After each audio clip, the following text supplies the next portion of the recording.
What's going on, guys? I wanted to finish that video I started earlier. Assalamu alaikum, peace be unto you, in Arabic, the languages of God. Oh. Where did I leave off? Deuteronomy. In Deuteronomy, sorcery is prohibited. In multiple other places in the Bible, they prohibit sorcery. Astrology, people who watch the sky, people who divine, they put different words and descriptions to it, which is he who maketh a lie. There's a word somewhere, there's a phrase somewhere, he who maketh a lie. And that's really the root of the whole reason that the Bible prohibits sorcery. Deuteronomy is a book of the law. Now the Hebrew word for sorcery, of which they speak when they prohibit it in the Bible, is kashaph, which means to alter or change the very essence of a plant, animal, or person. Sorcerers change things. Sorcerers tended to change things and call it magic. They had technology, but they separated their technology from God. Either that, or they dealt with illusions or lies, which at times they would sell to the people. And that's another thing. The Greek word for sorcery in this context is pharmakeia, which is where we derive the word pharmacy, which we use today to describe a place where we go to buy addictive prescription drugs that don't really heal us in many cases. For some people, they need pharmaceutical drugs for the moment, but in general, it's based on money or mammon, which in the Bible was also prohibited. You cannot serve the Lord and mammon at the same time. Mammon is the love of wealth, the love of greed, the love of the physical, the love of money. So we always want to look to the root, which is God. The root, the nature, the truth, the underlying absolute truth of the matter. And so when we're dealing with kashaph or pharmakeia, you might ask, okay, kashaph and pharmakeia denote altering the nature, the essence of something.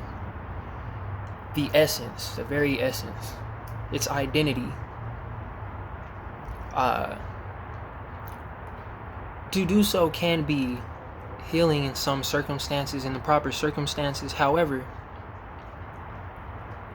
we have to realize that at the root of all things, there is a nature which is being manifested over time. And that what is made manifest is ultimately the true nature of this character. We live out our lives to develop ourselves into who we truly are, who and what we truly are. So the reason that the Bible prohibits astrology, sorcery, reading the sky, different things of that nature, is that for one reason is that it causes us to look away from God and to rely on something aside from the Creator. It causes us to rely on the created, which is a negative thing overall, because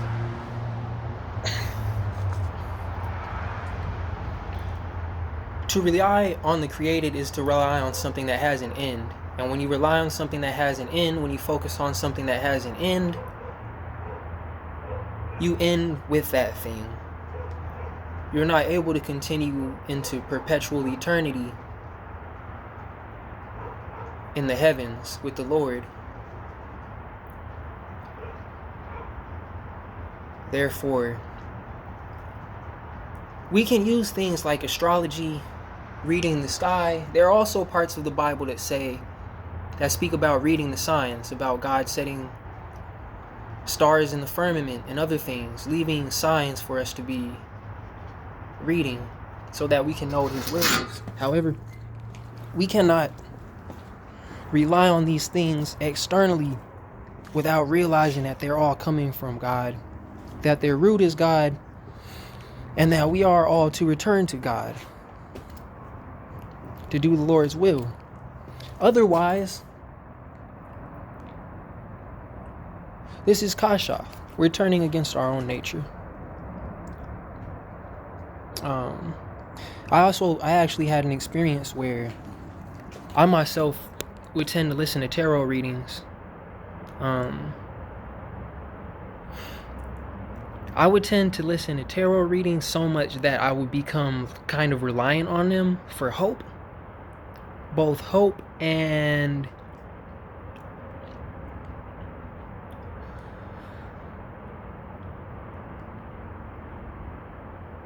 it was like a sense of hope. Like I started to rely on it. I was listening to tarot readings, trying to figure things out, and it would push my way this way and that, left and right. There is no middle path to it. And so it doesn't have to be like that. Tarot readings don't have to be used like that. It's okay to use tarot readings. It's okay to read the signs, but we can't focus so much on reading the signs that we actually miss the message. And that's, I think, why the Bible prohibits sorcery. Is that in using sorcery and other things, we lose sight of the nature of God. In doing so, we are taken away from the nature of God, who our true selves are, and we perish. Like the multiple worlds before this one, who didn't live in line with God's purpose.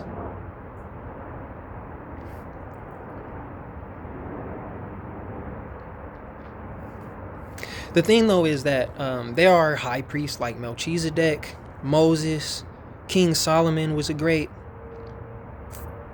manipulator of the elements. You could call him a magician, call him somebody who made use of ritual magic and other means, someone who read the signs.